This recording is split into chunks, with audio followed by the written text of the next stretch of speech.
Po, Mr. Chair, maraming salamat. Magandang gabi po sa ating lahat. Totoo po yun, kanina umaga pa walang tayuan, walang kain, pero chill lang muna po tayo in the pursuit of truth. I'd like to begin with a short manifestation on the issue of the death penalty. I have to put on record that Akbayan maintains that this is an anti-poor measure. Alam naman po natin na ang karamihan, if not all ng nasa death row, ay laging puro mahihirap dahil hindi nila afford ang mahusay na abogado. Which calls to mind yung mga biktima ng EJK, na karamihan ay mahihirap. Kaya nga po marami nagsasabi that the war on drugs is a war on the poor. Paano masabi? Since this morning, I was intently listening to the former president.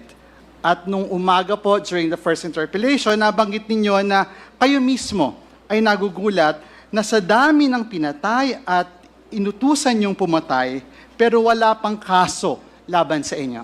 Bakit po kaya ganon, Mr. Former President?